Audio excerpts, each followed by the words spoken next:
Ok, yo creo que el gran aporte que traen pensadores que han estado estudiando este tema, institutos como el Instituto para la Economía y la Paz, de quien vamos a tener representación el día de hoy acá, y en general lo que se está escribiendo sobre la materia es sobre todo la necesidad de un pensamiento sistémico.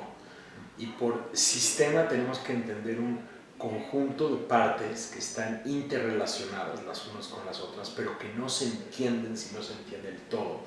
En ese sentido, ¿y por qué lo digo? ¿No? Porque definitivamente la justicia es uno de los pilares, es una de las partes fundamentales que tienen que ser incorporadas. Y por justicia, bueno, empecemos desde entender el sistema de justicia aquí en México. El hecho de entender que tenemos 4 jueces por cada 100,000 habitantes, muy por debajo de lo requerido para verdaderamente impartir justicia.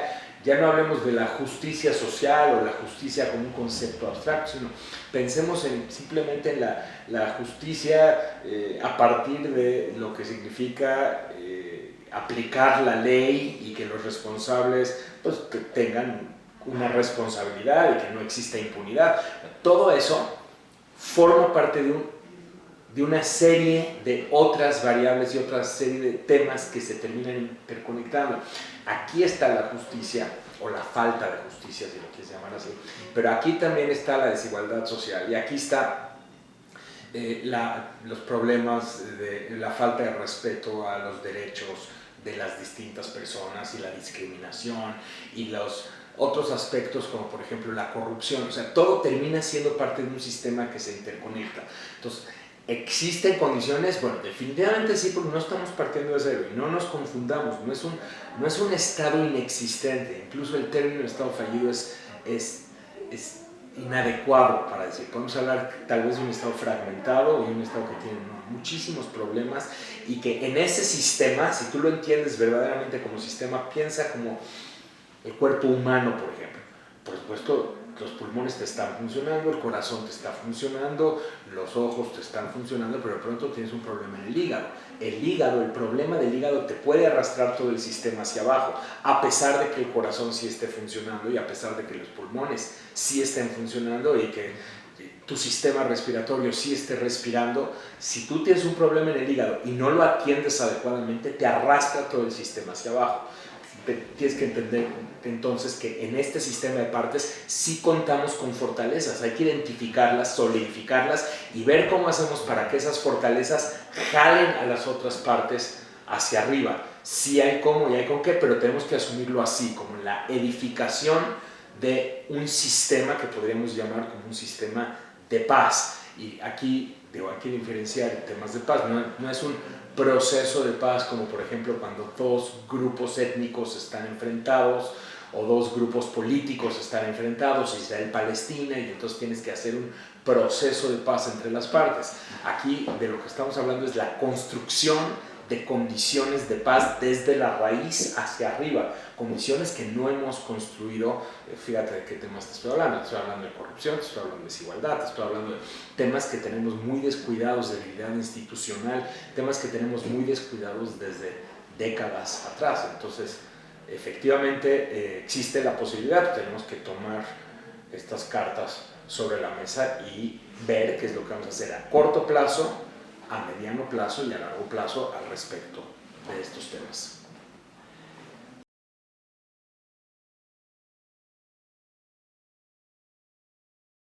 Es que pienso que es una pregunta muy interesante porque precisamente en el mundo que vivimos es dado a pensar que las religiones son un factor de división o un factor de disrupción de paz en lugar de construcción de paz, ¿no? Cuando tú empiezas a identificar cierto tipo de violencia con una determinada religión o diferencias religiosas o en cuanto a diferencias sectarias, como por ejemplo en Siria o en Irak o en Afganistán, diferencias ya no entre religiones, sino entre sectas de la misma religión como fuentes de problemas, estamos equivocando el diagnóstico. La religión no es el factor que divide, la religión es el factor que suma, son otros los elementos y esto está muy estudiado. O sea, sí, efectivamente a veces el pretexto o la bandera que se toma es una bandera religiosa, no es la religión. Un autor, por ejemplo, bien interesante, Olivier Roy, habla no de la radicalización del Islam, sino de la islamización del radicalismo. O sea, el problema está en el radicalismo y luego se toma la bandera del Islam, pero hay que entender entonces qué es lo que produce ese radicalismo. Y cómo es que, y esto te lo digo porque yo estudio el mundo, es parte de lo que nosotros hacemos, el rol de las religiones en distintas partes del globo en cuanto a procesos de construcción de paz ha sido fundamental. En este momento, por ejemplo, hay decenas y decenas de comunidades musulmanas asumiendo el problema que ellos han tenido porque pues una buena parte de la violencia terrorista que se ha perpetrado en el planeta lleva esa bandera sin que ellos hayan necesariamente participado de manera activa, pero lo primero que dicen, a ver, ¿qué nos falló o dónde fallamos? Pero sobre todo están trabajando con las comunidades, directamente ahí en el terreno, trabajan con las policías, trabajan con las instituciones estatales para tratar de detectar y ayudar a los procesos de desradicalización. O sea, detienen los procesos de radicalización y los están incluso revirtiendo, comunidades musulmanas. Ahora, ejemplos como estos hay muchísimos en muchísimas partes. El papel de la iglesia o de distintos grupos de la iglesia en procesos de paz en nuestro propio continente o nuestro subcontinente ha sido fundamental. Entonces, considerar qué es lo que está viviendo México en este momento, entendiendo que son cuestiones distintas a las que se viven en otras partes del mundo. No puedes identificar ni siquiera con el caso colombiano, o sea, son casos distintos. Identificar nuestras diferencias, pero al mismo tiempo identificar a los actores y factores que pueden ser fundamentales en la edificación de estos pilares de los que yo hablo. La paz tiene, repito yo, es todo un sistema y obviamente el papel de la iglesia muy probablemente pues no va a ser la política pública para la reducción de la desigualdad socioeconómica del país. Sin embargo, la iglesia, así como otros grupos religiosos dentro del país, tienen la capacidad y la posibilidad de promover valores, de promover actitudes que tienen que ver con respeto, que tienen que ver con inclusión. Muy importante entender el tema de la inclusión. Todo aquello que integra a las sociedades es constructor de paz y lo que desintegra a las sociedades es disruptor de paz, aunque no exista una violencia directa. O sea, si tú separas o aíslas a sectores de la sociedad, estás generando condiciones de falta de paz, aunque no necesariamente de violencia directa.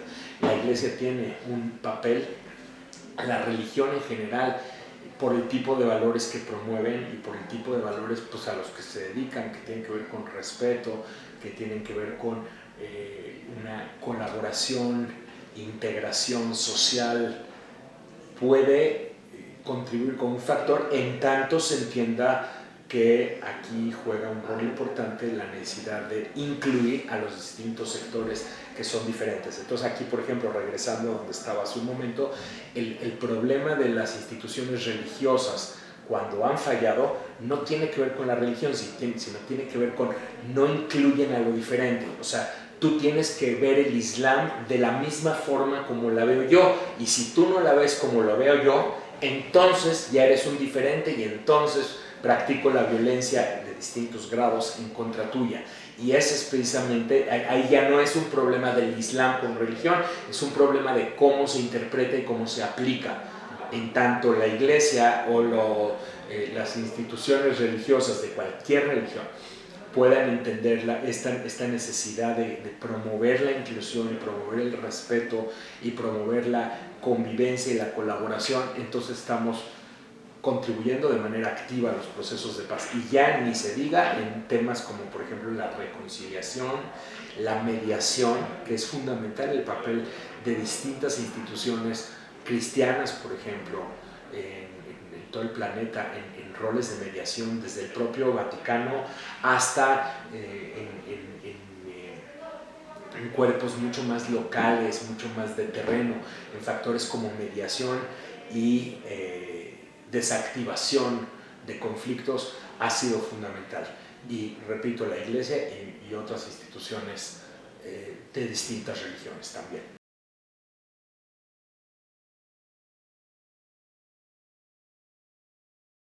Es que coincido, o sea, tienen que ser temas paralelos, finalmente la verdad, la justicia y la reconciliación, entendiendo que la justicia tiene que ser entendida y adaptada a las circunstancias y momentos. Es decir, si tú revisas procesos de construcción de paz o procesos de paz en distintas partes del globo, vas a ver que se ha tenido que aplicar una justicia de transición. Esto significa no entender a la justicia en blanco-negro, o sea, robaste, no robaste, entonces si robaste tienes esta pena y punto. Hay que entender que existe en México un contexto de excepción, lamentablemente tenemos que decirlo así, y bajo un contexto de excepción en donde el Estado ha estado ausente y ha sido incapaz de proveer a la sociedad de las necesidades básicas, empezando por la seguridad y siguiendo por otro tipo de necesidades como necesidades socioeconómicas básicas. Ante esa ausencia del Estado se ha producido un estado de excepción y ante ese estado de excepción necesitas un proceso de justicia de transición y esta justicia tiene que ser restaurativa, tiene que reparar y tiene que necesariamente tener a las víctimas como el factor central, pero al mismo tiempo no puedes ser tajante de blanco-negro y por lo tanto si tú robaste esto te tienes que llevar a esta pena. Entonces tienes que generar consenso para establecer este proceso de transición y lograr de esa forma reparar adecuadamente a las víctimas con justicia y con respeto, con dignidad y en la medida de lo posible entonces promover todo el proceso de reconciliación si es necesario. O sea, entiendo la parte polémica porque también aquí hay que incorporar otro factor que no siempre se entiende, es el tema de cómo en México estamos padeciendo efectos psicosociales por la violencia generalizados. No tienes que ser una víctima directa de la violencia.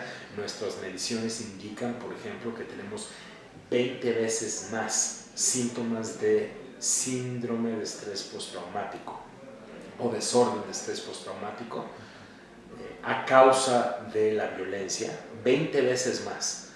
Y lo que te puedo decir es que las investigaciones en el globo dicen que cuando estamos bajo estrés, cuando estamos bajo condiciones de miedo o terror incluso, tendemos a ser menos tolerantes, tendemos a ser menos incluyentes, tendemos a respaldar figuras autoritarias y medidas de mano dura porque tenemos miedo y entonces sentimos que solamente la mano dura es la que va a conseguir nuestra seguridad perdida y tendemos a apoyar menos procesos de paz y procesos de reconciliación. Entonces hay que entender que bajo esas condiciones estamos viviendo. Entonces, si tienes una sociedad estresada, una sociedad que se siente altamente afectada y de pronto le dices, oye, vamos a perdonar a las víctimas, pues la sociedad te va a decir, de ninguna manera. O sea, hay que explicar de una forma muchísimo más clara, de una forma mucho más paulatina, cómo es que sí se va a alcanzar la justicia y cómo es que sí se va a reparar a las víctimas, para que no exista el malentendido de que hay un perdón y un olvido ante crímenes cometidos. O sea, tiene que haber una reparación, pero bajo qué condiciones, bajo qué términos y cómo es que este proceso realmente va a reparar ya no solamente a las personas, sino a la sociedad que está herida y cómo un proceso así puede funcionar y ser adaptado al caso mexicano. Repito, no estamos en las mismas circunstancias que en Colombia, no estamos en las mismas circunstancias que en Sudáfrica o que en Zimbabue. O sea, aquí tenemos situaciones distintas que necesitan ser adaptadas al contexto actual. Bajo esas circunstancias, definitivamente reconciliación se vuelve un pilar fundamental para la construcción de paz.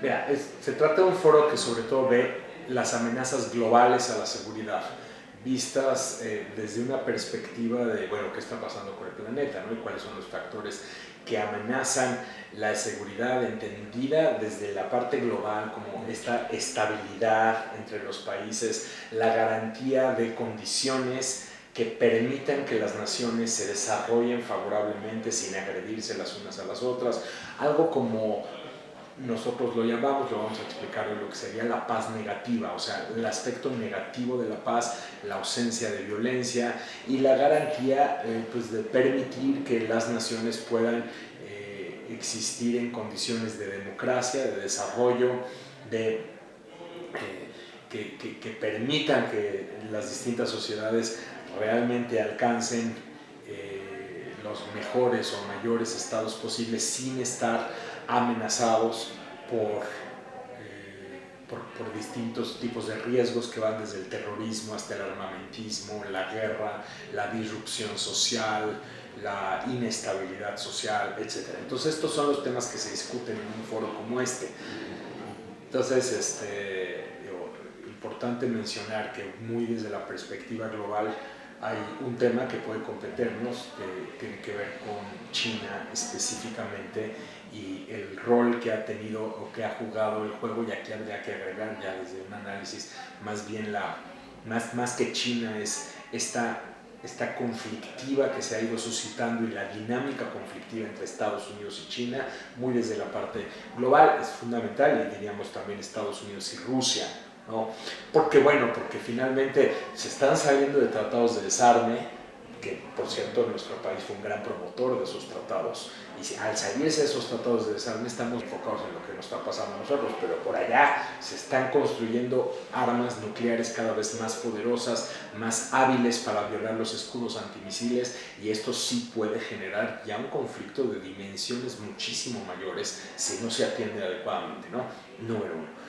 Número dos, te diría yo, y esto sí tiene mucho que ver con nosotros, se discutió muchísimo acerca del aumento o el auge de los populismos, de los nacionalismos, de la polarización social en distintas partes del globo, las guerras informativas a través de redes sociales, y todos estos procesos, ¿no? La posverdad, el desconocimiento o el ignorar a los hechos como una fuente que sustenta el conocimiento, los datos, los hechos, todo esto visto como no caso por caso, sino visto como algo está pasando con el mundo, que tienes este tipo de manifestaciones sociales y procesos de polarización severa desde países como Chile, Colombia o Bolivia, en nuestro continente, hasta muy lejos, de manera paralela, diría yo, simultánea, en Líbano, en Irak, en Irán, al mismo tiempo, los puedes ver, o sea, ves las noticias. Claro, cada uno de estos casos tiene detonantes distintos, pero el proceso global nos está indicando que algo hay mal con la economía, que está generando semejantes montos de desigualdad en los distintos países. Hay una percepción generalizada, o sea, si tú revisas, por ejemplo, algo como el barómetro de Edelman, te vas a dar cuenta que en 72% de los países, en 7 de cada 10 países, las sociedades consideran que sus gobiernos son corruptos y son ineficientes. En 82% de las sociedades se considera que los medios de comunicación son fuentes de mentiras y fuentes de falsedades. Por ejemplo, te estoy poniendo un ejemplo. Entonces, no aquí es nada más la desconfianza en Televisa o la desconfianza en cierto medio. Es que es un tema global que, claro, en Chile va a tener detonante como el boleto del metro, en otro país va a tener un detonante con el alza de los precios de gasolina, o en Líbano, por ejemplo, un impuesto al WhatsApp, ¿no? En cada sitio va a tener detonantes diferentes, pero al final estos procesos masivos que ves y la posibilidad de adquirir información de manera tan veloz, tan rápida, de propagar la información, la propagación, por ejemplo, de las mentiras o las noticias falsas que corren a una velocidad mucho mayor, esto está demostrado, corren más lejos, más rápido y más ampliamente que las noticias verdaderas. Todos estos elementos como procesos globales. Entonces digo, me parece que son foros importantes para tratar de entender este tipo de temáticas, no ya desde una perspectiva nacional, sino desde esta perspectiva más global. Una perspectiva sistémica. Una perspectiva más sistémica, entendiendo que así como tenemos el sistema aquí en México, la parte económica, social, etcétera, está este sistema global del cual México forma parte. Y ahí, por ejemplo, el crimen organizado, la dimensión transnacional del crimen organizado, entendiendo que no son organizaciones locales, muchas de ellas son organizaciones que operan transnacionalmente, que se benefician de los procesos de globalización para sus negocios. Traslado de dinero, tráfico de personas, traslado de productos ilícitos, tráfico de armas, son procesos globales que por lo tanto tienen que ser atendidos, pues lamentablemente de manera global. No puedes solamente, no basta que atiendas todo tu sistema interno, sino atiendas también las redes de lavado de dinero globales que existen entre tantos países.